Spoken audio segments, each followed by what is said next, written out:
Dan Hafner here. Welcome into this week's episode of the show. So I'm going to jump right into the interview here. It was actually recorded a couple of days ago. I'm going to then come back after the interview and add on a couple of different things, give a little bit more of my take on this, and then we're going to do a couple of news stories that are going to be really relevant to this topic of conversation. So without any further ado, here you go.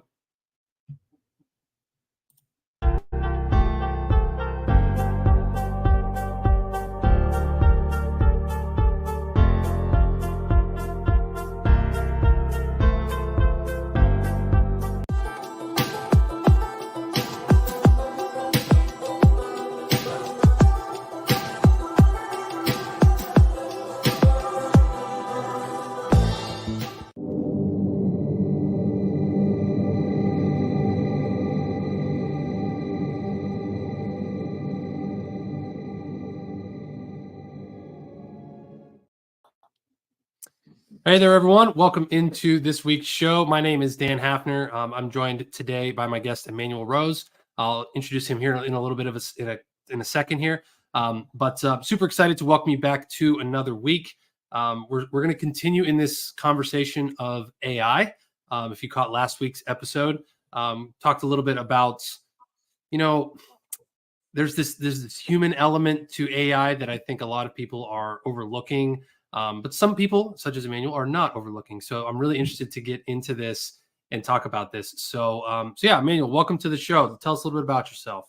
Thanks so much, Dan. Yeah, I've been in sales and marketing for over 3 decades and started to encapsulate some of that knowledge into this series of marketing books about authenticity in the age of AI is one of the books. And then also a book about marketing to Generation Z. Yeah, I'm super interested to that. So why is that relevant? Why is that relevant in this day and age? Well, I think it's critical that as we get this amazing new tool that are proliferating in the marketing space in particular. I mean, we know that AI is not new, right? It's started in the 50s. It's been permeating software for a long time, but there's this proliferation that's happened from chat and then Google and Microsoft, and now Elon's in the game. So we got to figure out how to use these tools to our advantage, but then also still get the outcomes that we need, right? And that's the relevance. Yeah, because I think, and as someone who follows along in the tech world and the marketing world, there is this, I think, this constant theme of, hey, like you have to, there's always this, I guess it's always been that way. You're always marketing to the future generations and kind of learning like, what are maybe some things that used to work in the marketing and sales and business world, maybe don't work on a generation by and large. That's a very broad topic, but is that, I guess that's applying to this, I guess people like I'm the millennial generation, you got the Gen Z, you got, whatever different ones there are now. What are some of the things that people should be paying attention to with this generation? Well, I think it's critical that we look at particularly in the case of AI, that we say, hey, how does this tool help to take one part of my marketing, like just say copywriting? How can I streamline my copywriting? And how do I best use this tool, right? So it's great for keyword research. It's great for building content calendars. It's great for taking the content calendar and then starting to build some small pieces of content. But in everything that you do, no matter which of the services that you're using that's generative, you've got to take the time to get rid of the hallucinations, right? The kind of the craziness that comes from the computer. And then you got to remember that you're still always talking to one person, and that one person needs a message that's relevant to them. And in classic marketing is problem, solution, call to action, some form of that, right? And so you got to take that, you got to mold it down and mold it down and mold it down, and then be on brand, and then also from a believable human voice, human to human. So it's a great tool, but there's still a lot of work to be done, even with that great tool. Yeah, no, I was talking about this in the last episode too. I think I love one of the big things I've used, first thing I started using ChatGPT for when I first saw it was email creation. I'm a very bad copywriter, not my cup of tea, not something I Right. like to do or I'm very good at. So it's like, hey, write me an email of this, that, and the other thing, and then boom, right? And it will. Yeah. And again, it's a game of the better inputs you give it, the better outputs it's going to give you. So then it's like, hey, write this in a little more of a friendlier tone, or be a little sarcastic, or include different elements of this. I think that's when I really started to notice that. Right, you're right. It can do 95% of the work for you, but then in order to get that like human authenticity, last little piece in there, that you have to do. There's still work you have to do. It's not just going to do everything for you, right? Yeah, not yet. And so what I call lazy marketers are just plugging stuff in and then populating these massive shotgun approach emails. And even to the point where like I'm getting emails now where there's not even my first name in there. There's just a comma where my first name's supposed to be. Or like the tags, first name. Yeah. Yeah, Yeah. and so the kind of lazy marketing is not going to solve anything for a small business, a smaller than mid-sized business, right? We still have to be targeted to who is the human that I'm talking to? What is their role in the company, or what is their role in the household? What is the challenge they have, and how can I help them self-educate, trial, and move to purchase as quickly as possible in a way that they are able to consume information. Hmm. Interesting. Um, so what do you think? What do you think is? I'm trying to think of the best way to word this. What do you think is like in the future? But is because I think a lot of the younger generation, they kind of have this. I think there's a lot of desire for companies to be more than just companies too. Like there's, everyone wants to know that, hey, go to this sustainable business or this green business or something You that's, bet. Yeah. I feel like I'm helping the planet or whatever it is in some way. I don't fully understand. I'm not really of that generation, but it's a thing to pay attention to. It's a legitimate thing. So as someone who does marketing online or does, sales in whatever industry you're in, is that something that really should garner a lot of attention? Is there messaging that you should be paying attention to in that area, or is that just something that you're just kind of like, yeah, I guess that's what I'm trying to ask is there certain ways that you need to approach those types of things? Yeah, I think that's a great observation, a great question, Dan. And it's a phenomenon that I call the social CEO, right? And there was a book written about it about 5 or 6 years, and um, I outline this in a book about the social media edge and the idea that as someone who either owns or manages or CEO of a business, that we need to be the primary influencer, right? Influencer. And that we need to spend some time on video, that we need to talk about what civic organizations we're involved in. Where am I spending my time on the weekends with my family? Humanizing myself as the leader and also humanizing the brand and showing that I'm participating in the world, not just trying to transact. And I mean, this is Interesting. effective for all generations, but particularly for Gen Z, because they really are a very values based uh, purchaser. And they know how to track down and buy absolutely everything on the internet. So then the differentiation becomes filling this gap that they have, which is connecting with other humans, right? That's like they spend so much time and they understand digital so well that they knowingly or unknowingly have a big gap in there, and that is connecting to other humans. And so that's how we can connect as brands to these end users. Hmm.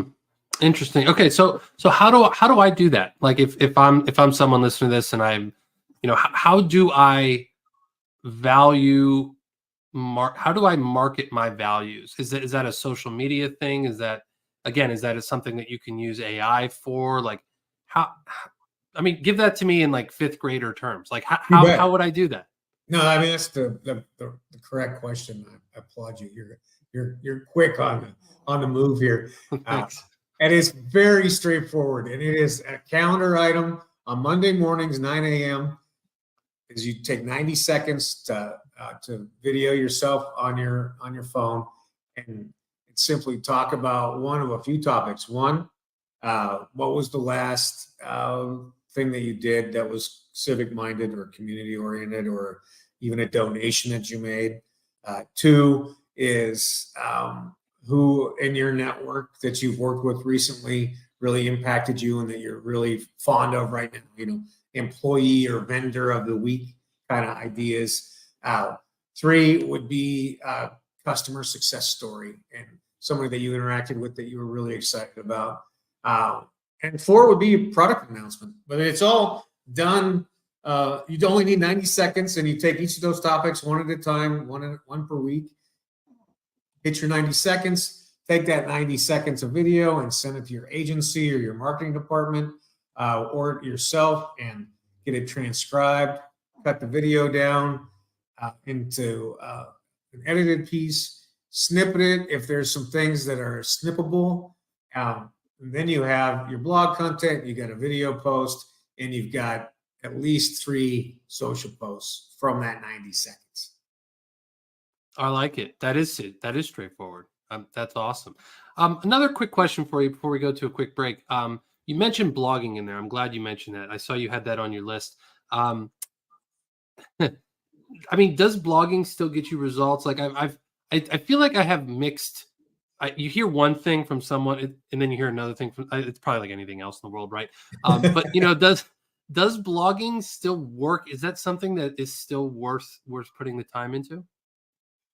Well, I think yes, that's my short answer. Absolutely. So it used to be the blog was the centerpiece of everything we did, right? Right. About 3 years ago. Now video is the centerpiece of everything we do. You want to do everything starting with video, just like you're recording this episode, right? And then you take the transcription and then you push it to the blog. And the reason you still need the blog is, A, some people are visual learners and they want to read every detail, right? 2, the search engines are still crawling your website to help with your SEO. So you have to have fresh content that gets on there so they have something to crawl, right? Because we're still all using the search engines in order to do some form of research on new product purchases. So it's not the centerpiece anymore, but it's the second layer out. That's the first most important spoke. Interesting. Okay. All right. So we're going to take a quick break. We'll be right back here in a couple of minutes, and then we'll dive more into another topic I want to talk to you and dive a little bit deeper into. Introducing Launchpad, the perfect partner to help you launch your dream project to the world. We know that time is of the essence, and we're here to help you make the most of it. With Launchpad, you'll get access to the most advanced digital tools and strategies to take your idea from a mere concept to a fully fledged success. Whether you're an aspiring entrepreneur or a seasoned pro, we have everything you need to make your mark in the world. So why wait? It's time to take the leap and make your vision a reality. Launchpad, your ultimate launch partner. Let's make magic together. Hi, I'm Julianne Meyer, the host of Own Your Wellness, and you can watch my show on Mondays and Thursdays from 4 to 5 p.m. Pacific on Achieve TV right here on E360 TV. Remember, there's more to health and wellness than broccoli and burpees.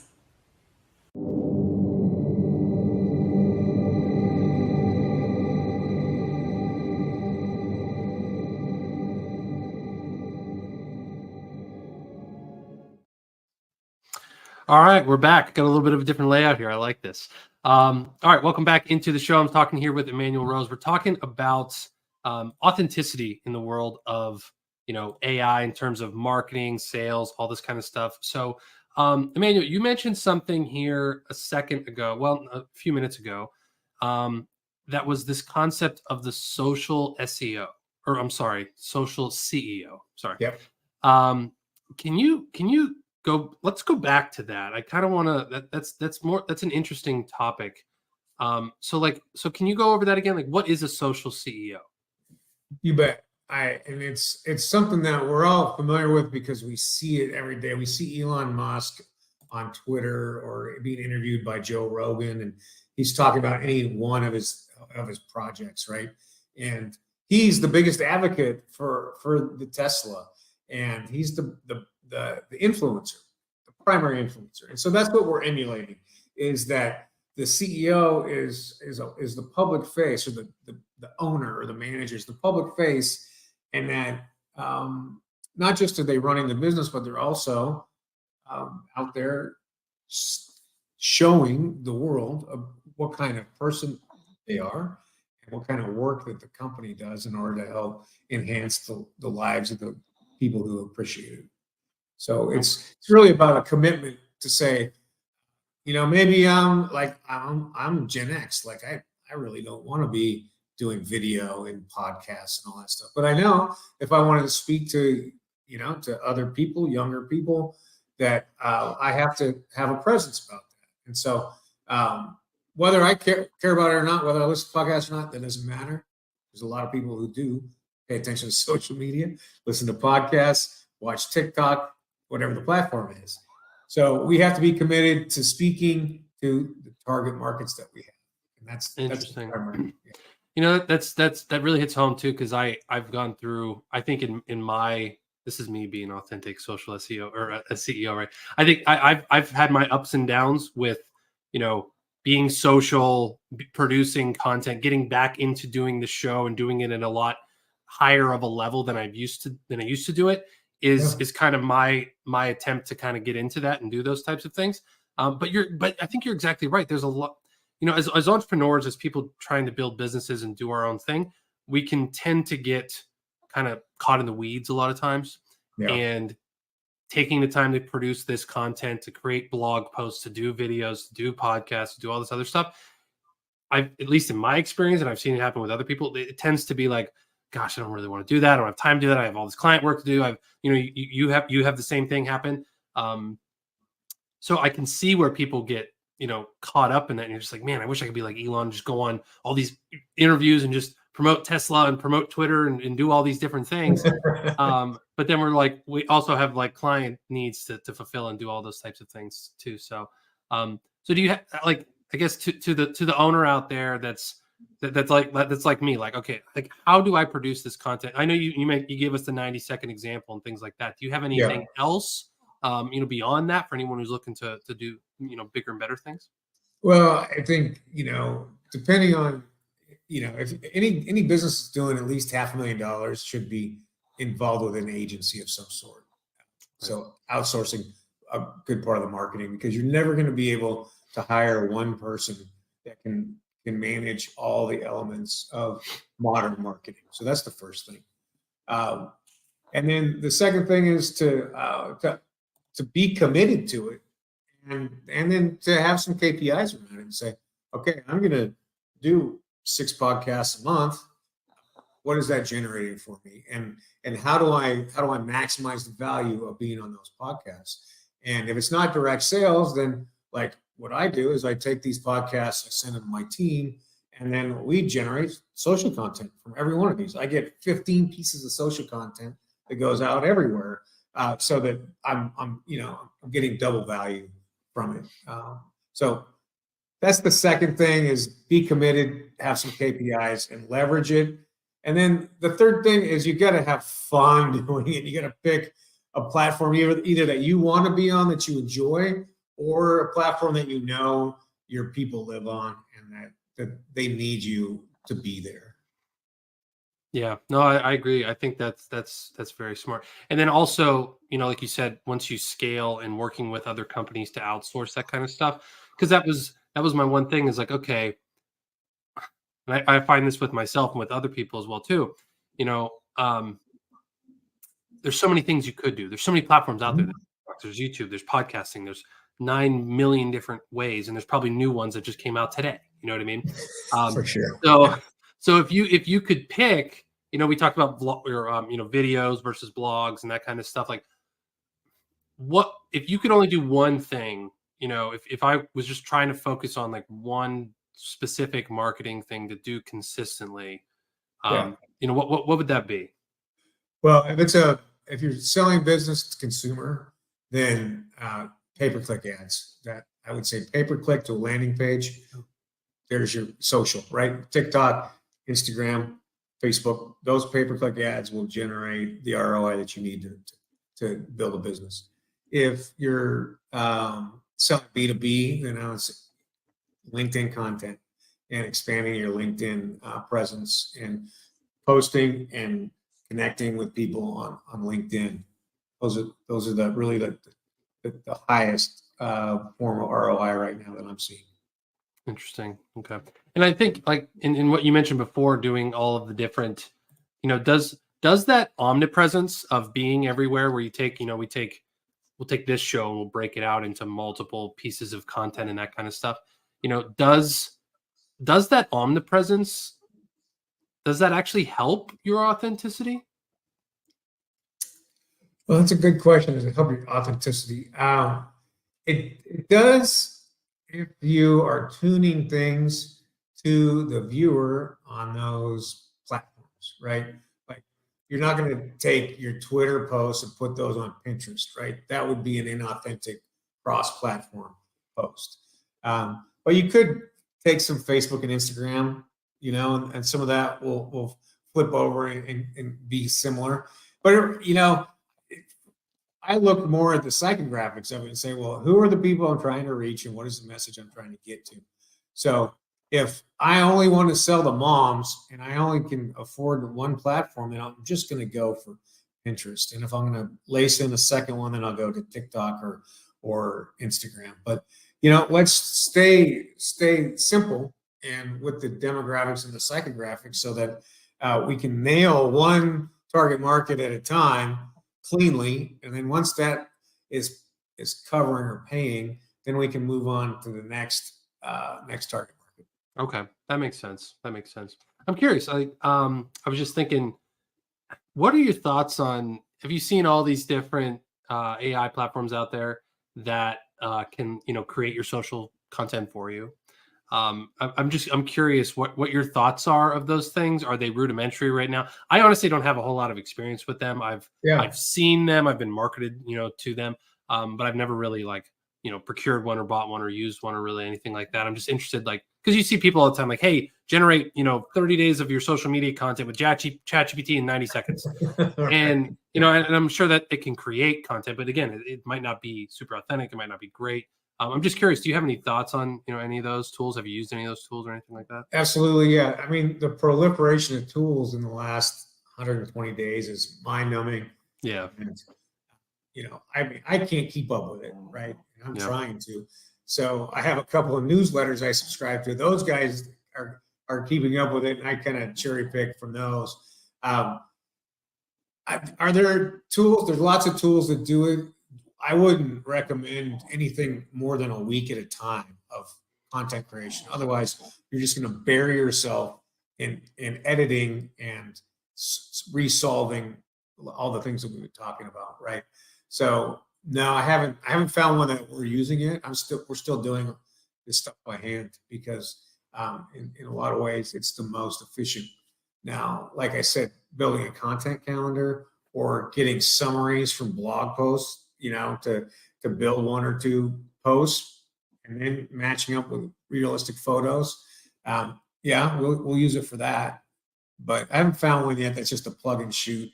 And I think we're a little bit of time away. I don't know if it's more than a year, but we're a little bit still a little bit away from that. Well, it's interesting too, because I think especially in talking about generational differences, and I find myself probably being a millennial, one of the earliest generations of this instant gratification thing, right? Of just, man, I just wish there was a tool out there that would just do all my marketing for me. I wouldn't have to do anything. I could just focus on what I love to do.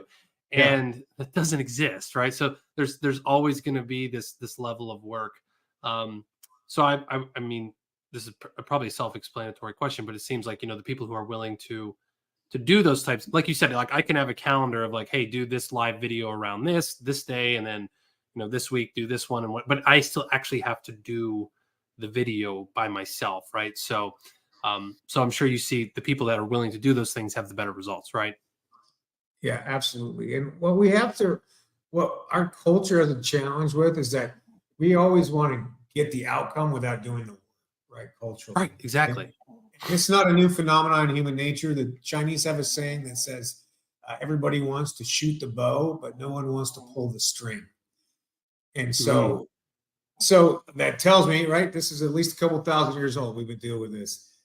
What we have to remember is that we're part of what we're here to do is to work, and that we have to experience all these things, and we have to imbue all of our work product with ourself. And so that's the push pull of all these tools is where do I get the efficiency, but where do I continue to spice in and imbue in the work my humanness, my unique perspective, and me, because that's ultimately we do business with people we know, like, and trust. Wow. Interesting stuff. Very, very interesting stuff. I really, really appreciate you coming on. So, all right. So where can we go? I think you said emmanuelrose.com is a good place for someone to go learn more about you. Yeah. And then the books are on Amazon.com. Yep. Okay. Awesome. Well, thank you very much, Manuel. Really appreciate you coming on the show. This was a really interesting conversation. Probably going to add a little bit more context to this inside of, the rest of the show. Sure. But this is really, really interesting, and I think worth a re-listen too, for any of you out there listening to this. This is again just this authenticity thing, especially compared with what we talked about last week too. I think is really, really, really interesting. So, anything else to add, Emmanuel? No, I really enjoyed our conversation, Dan. Thanks for sharing time with me. Awesome. Well, thank you very much, and I'll catch you guys on the other side of this break.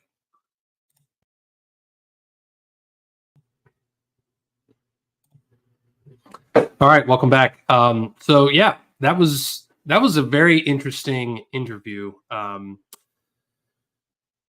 I wanted to bring Emmanuel on. I think especially after the last episode where I talked a lot about the world of AI. I actually have some really interesting stories I want to run through, like real world stories. I'm talking about like actual things that are happening in the world of news and politics and AI and how it's all kind of coming together. But before I get into those, this game of being authentic in this world, that's I think it relates to this show also. It's that there's a reason. I've gone back and forth with this show for a very long time. I started this show about 5 years ago. I started out, I was very, very bad. I got a lot better. And that added to my authenticity, to my actual legitimacy inside of being able to produce podcasts and now a TV show, all these types of things, because I literally just did it. I was authentic about it. And I was very upfront and transparent about things and being like, hey, I don't know what the heck I'm doing. And I'm going to figure it out. And that's how I went. Right.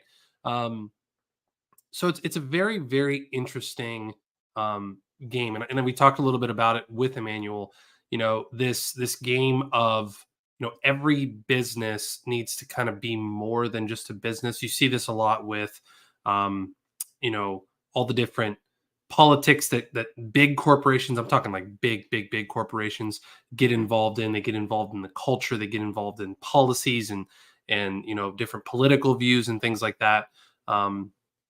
It's a really, really interesting game, whether you're for those or against those or whatever. I'm just bringing up the idea of it as its own, because marketing is polarizing, right? When you market to someone, when you whatever age they are, whatever gender they are, whatever anything they are, it is a polarizing thing. Like, you are trying to attract certain people, and you're actually, nobody really says this, but you're trying to repel others, right? That's really what you're ultimately trying to do, because if you don't repel others, you're going to have everybody in this room. Like, I'd like to think of it as, if say I'm doing this show inside of an actual hotel lobby room or a conference room or whatever the case might be, and we're just letting anyone come in and say, hey, just join this podcast show, join this TV show. This guy's talking about some really cool stuff. Just come on in here, right?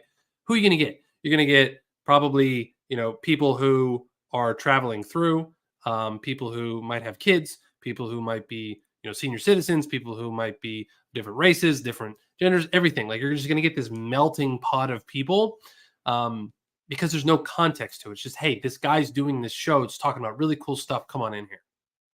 Right. That's not polar. It's just very like, well, it's not even attractive, really. It's just, but if there's this guy named Dan, he's talking about technology, he's talking about business, he's talking about AI, he's talking about how these things are affecting your life as a business person, as a consumer, as a person on the internet doing different things, that's going to turn some people on, and it's going to turn some people off. And that, I really think, is what speaks to more of, it really becomes this authenticity kind of by default when you do these things, because the more people I've seen, and I'm far from a marketing expert. I'm far from being the go-to authority inside of all this conversation, right? But what I will say is I've seen enough of it, and I've done enough of it myself to be able to say, like, you know what, if you're the people who take a stand in their marketing, who actually are saying like, hey, I'm going to stand for this thing. I'm actually going to take a stand for something or against something. I'm actually going to say, hey, this is right, this is wrong, this is the way to do this thing, this isn't the way to do this thing. It's what drives clicks, it's what drives attraction, it's what drives attention, right? You think about probably the most polarizing figure of our time, of our world, right? Donald Trump. Whether you love him, whether you hate him, he is a polarizing person because of the things he says, because of the things he does, because of this entire marketing machine that is around him. That there's certain people, you watch any kind of news story, right? There's certain people that will say anything that he says is just awesome. It's just the greatest thing ever. He's, the second coming, damn near, right? But then there's other people who will literally take everything he says and twist it and do it, and it's always different, right? So, and it's like pure evil coming from his mouth, right? It's just one of those examples of, it's how you see it, it's how you perceive it. I'm actually going to get into a news story that talks a little bit more about that. Not Donald Trump, but actually the war going on in the Middle East, and all of the different pieces of information that are coming out, disinformation, how it's being perceived, all these different things that are going on. And we'll get more into that here in a second.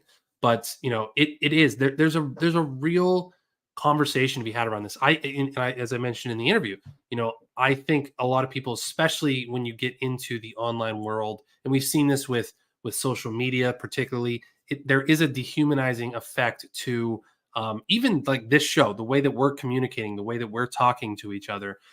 It's not in person. There has to be some deeper level of authenticity, because you're just watching me on TV, or you're watching me on your phone, or you're just watching me on your laptop. Like, you could be across the world. You could be in a different world. You could be watching this at 3 a.m, right? So there has to be a different level of me being able to connect with you and to say things that actually matter, and say things that are actually making a difference. And when it comes to you in your business and your clientele and your life, whatever you're doing, you have to be able to do the same thing. And when you do it, especially inside of an online world, it's very, very difficult. It's very hard to do, because it's so easy to be a keyboard warrior. It's so easy to just, I was talking with one of my family members that said they got in a fight on Facebook with some random person for the first time in a very, very long time. And it's out of character for him to do these types of things. And that's really, really interesting, because it's like, okay, well, why would that happen? There's obviously some triggering thing, or something's happening, but it's a polarizing issue. There's a polarizing thing. But that's also a very, easy thing to do, because there's no repercussions. He doesn't know this person. They could be in California, or, Montana, or Texas, or wherever. And we're out here on the East Coast. So, like, there's no repercussions to when you're a keyboard warrior arguing with someone. I mean, there are real things, like when it comes to mental health and emotional health and those types of things, but it's not, there's very rare cases of like, I'm going to talk shit about you on Facebook, and then you're going to come at me and actually come to my house and like finish the job. You know what I mean? So that really creates this distance and this barrier of, you know what I'm talking about with the keyboard warriors, right?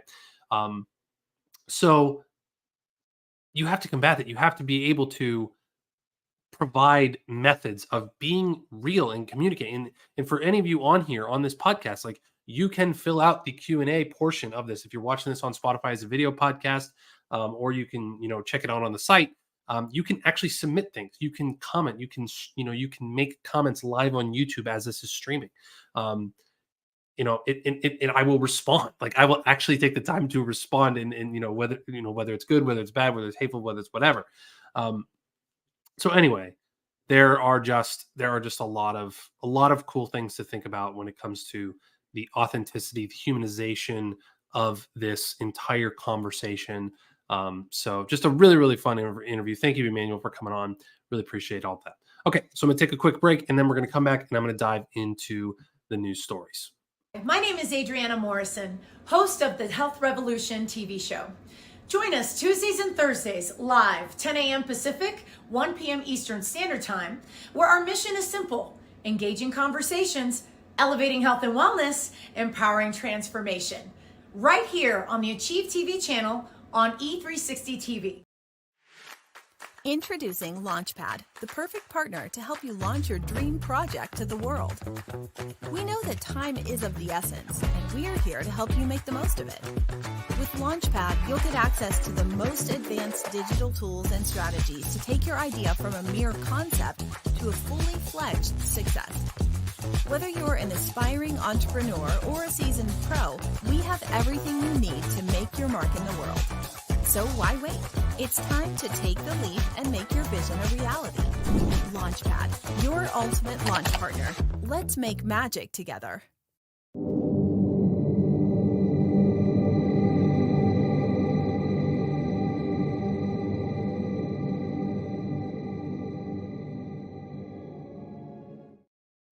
All right, welcome back. So the first story I want to dive into, now these are stories I actually wanted to include about a week ago. So they are a tiny bit stale. I wouldn't say they're stale, but they were from 4 or 5 days ago anyway. So this first one I'm actually going to show you guys so you can actually just kind of see and go along with it. So there was an executive order. Okay, so Biden releases AI executive order directing agencies to develop safety guidelines. Very, very interesting stuff. So President Joe Biden signed an executive order providing rules around generative AI ahead of any legislation coming from lawmakers. The order has 8 goals: to create new standards for AI safety and security, protect privacy, advance equity and civil rights, stand up for consumers, patients, and students, support workers, promote innovation and competition, advance U.S. leadership in AI technologies, and ensure the responsible and effective government use of the technology. Several government agencies are tasked with creating standards to protect against the use of AI to engineer biological materials, establish best practices around content authentication, and build advanced cybersecurity programs. This is very, very interesting, and just something quickly I wanted to comment on. So I have a background in cybersecurity and went to school for cybersecurity policy, got all kind of, master's degree and all that kind of stuff. So things like this are very, very interesting. And I also came from a political science background when it comes to, the different branches of government, how all things work. And I love political science too. I'm definitely a political junkie. So this is very, very interesting when it comes to this, because obviously, when you wait for a government to do things inside of legislation and actually get everybody working together, it's very, very difficult to do. Case in point, there has never been comprehensive, immigration policy passed in this country ever. And it doesn't look like it'll be anytime soon because it's very, very difficult to do. So what that falls to is the executive branch to pass different executive orders varying from president to president as time goes along. So it's very interesting that the Biden, administration would take the time to go forward on this. I know there's been a lot of things in talks and all this stuff. So it's very, very interesting. Obviously, there's some kind of form of, social and civil thing into that, and I'm not going to get into that But with the privacy concerns, with the government using this technology and all these types of things, that's very, very interesting, because you know this is a wild west. Like, this is a new frontier for people. This is a new frontier for businesses, for consumers, for even businesses who are creating this technology. Now, like Emmanuel said, there's been AI around since the 50s. It's not a new thing by any comprehension. But as the proliferation of it has been, in exploding in recent months and years, it's gotten more saliency in the public arena, and therefore it's going to have more misuse. That's just who we are as humans. That's our nature. We're going to misuse things. We're going to, they can make all kinds of cool things, and we'll turn them into drugs, or we'll turn them into weapons, and that's just the nature of humans, unfortunately. So obviously there are concerns with AI of how can this tool be misused, and it's really sad that kind of we have to have things in place as a society, to say, oh wow, this awesome new thing came out, and now we have to figure out how to regulate it or how to prevent people from misusing it. And that's probably, with all kinds of different, whether you talk about gun control, whether you talk about, um, cars, drugs, alcohol, all kinds of different stuff, right? So it's really interesting that this would be a thing, and I'm actually going to dovetail that with another story, because this is actually more of a global thing, but also internally to the United States. So it's very interesting.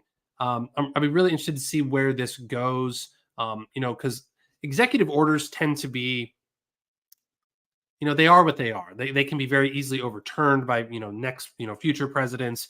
They can be they're hard. They're sometimes difficult to enforce. A lot of times these are done for just kind of the appeasement of voting blocks and different things like that. I'm not saying this is. I'm just saying that the history of them. And then again, they're very easy to be overturned. And then a lot of times they're just kind of set up to have different agencies have new power under them, or new funding and new departments. And again, they are what they are. That's why I never like to give a ton of weight to all of these types of things. They are what they are, for lack of a better term. So it's very interesting to see where this will go, because there will probably be legislation for this eventually down the road. I've done some thesis work on all of this inside of not inside of AI, but inside of more of the the topic of mass shootings and how all this stuff works inside of the gun control debate. That's stuff I did 10, 15 years ago back in school. So it's very interesting to see where this goes, how it will affect.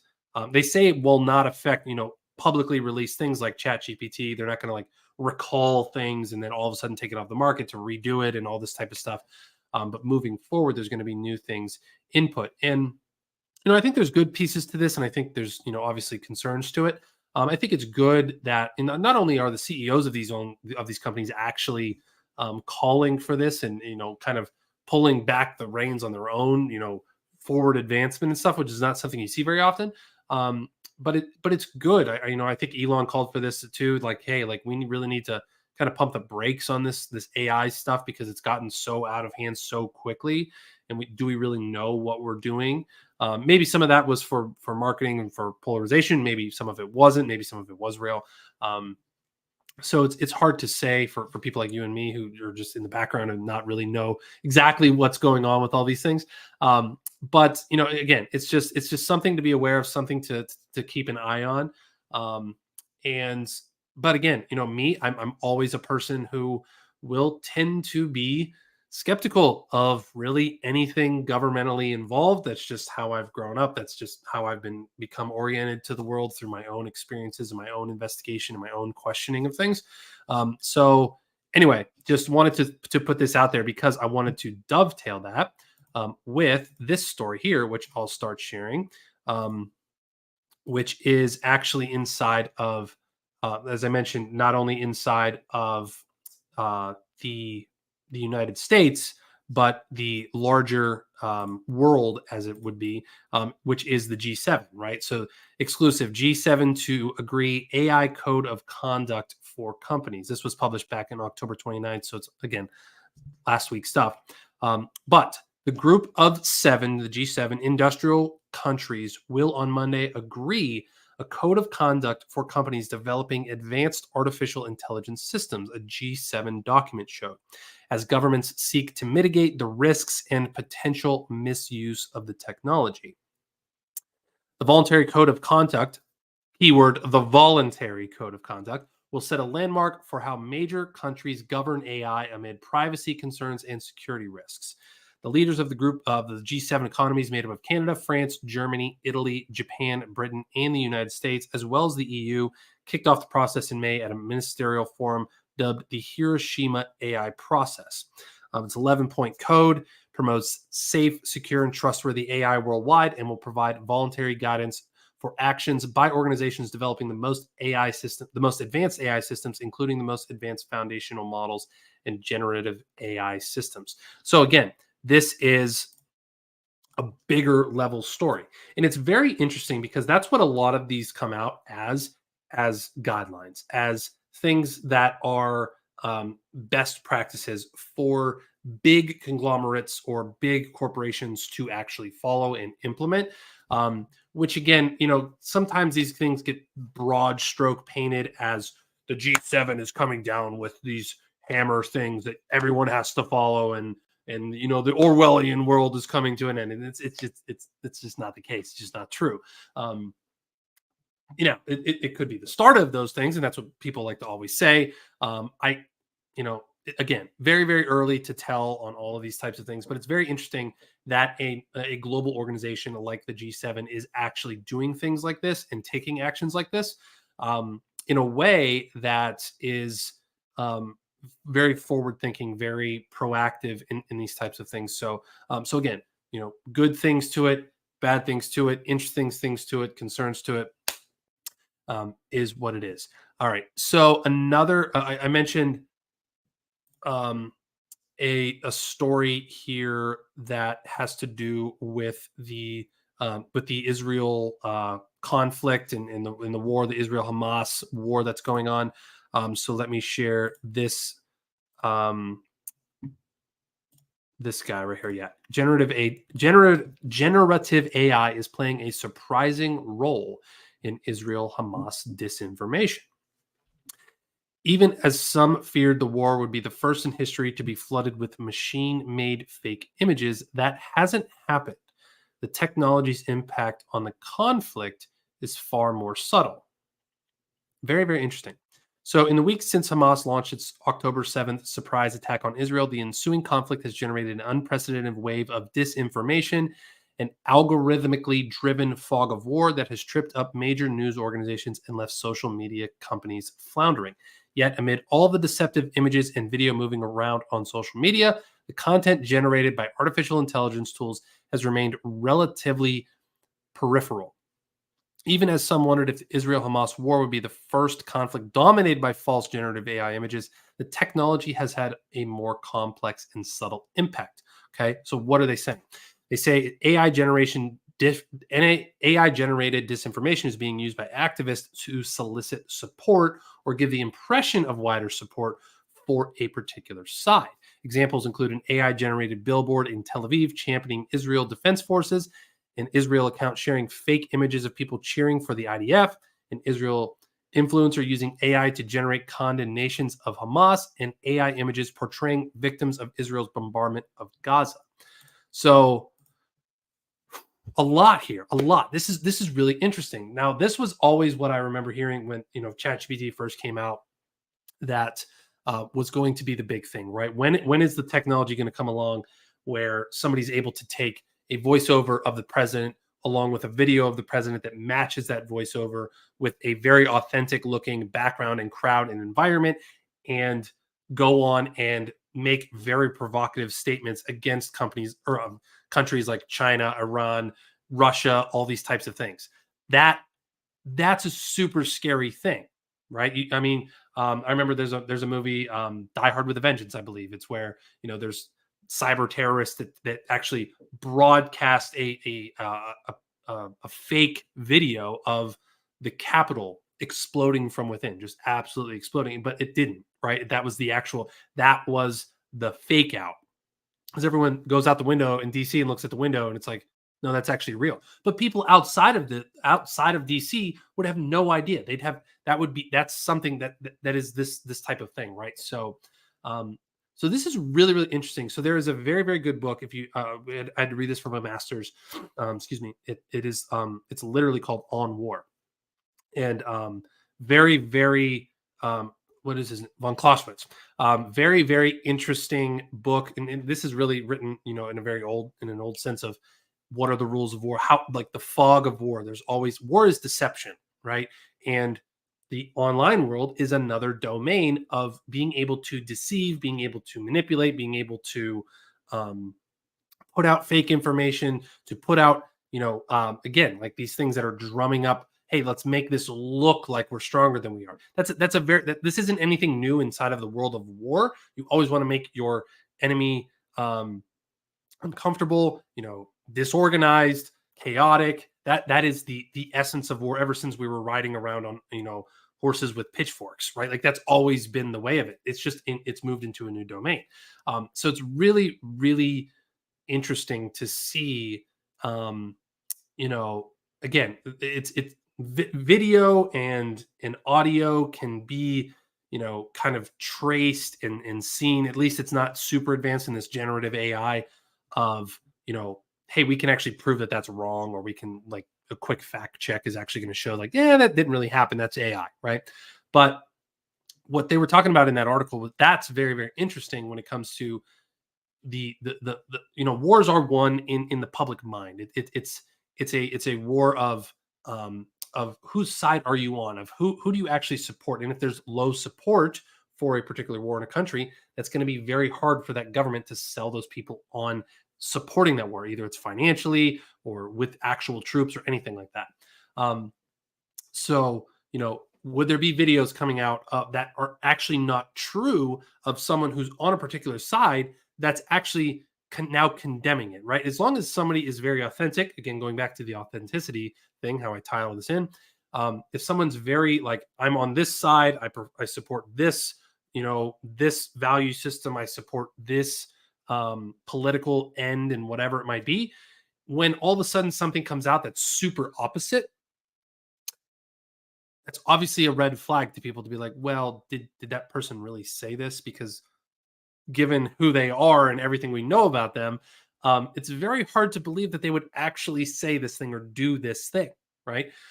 It's just, it's kind of like the sniff test. It's like, that doesn't seem right to me. And as normal people that have common sense can kind of see things, that's really kind of a no-brainer when it comes to things. But the accumulation of this stuff over time, when a lie gets repeated enough, it's eventually believed, right? So when there's little generative things that are stacked upon each other that are very, very subtle, that are very interesting, that aren't really noticed, that kind of fly under the radar, that's when things add up in 1 to 2 to 3 to 5 years that completely change the public's mind on a particular topic.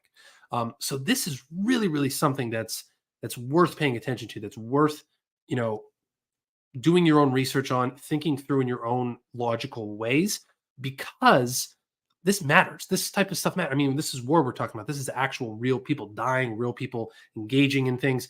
Like this is a real topic, right? So just a very, very interesting thing to talk about. So those are a little bit of the stories that I wanted to bring to light here. I did have another one. I don't think I'm gonna have time for it. We'll probably include it maybe in the next episode. But tune in next week. I'm talking to a very, very interesting guest by the name of John Pethke. He actually, it's going to be one of our very first case studies here on the show in quite a while. So we're going to talk through how he went from having an app idea to bringing it to life, how he, like, all this different struggles, like literally a behind the scenes look of someone just like you who might be thinking about an app, thinking about software, wanting to use software to leverage things. How do you actually bring that to life? This guy actually did it. He's been going through the process. He's not made it to the high levels of success yet because it is still very new. So this is a very authentic word of the day, authentic story that I'm trying to bring to you to show this process of the real, not like the big flowery, like, hey, here's this cool startup that's a unicorn type of thing. Like, here's the real story of someone who had an idea and didn't know how to bring it to life, but figured it out, and then is now going through the action, doing the real work of actually growing this thing inside of a logical business system with an app, with software, hiring people, expanding it, starting as a single person.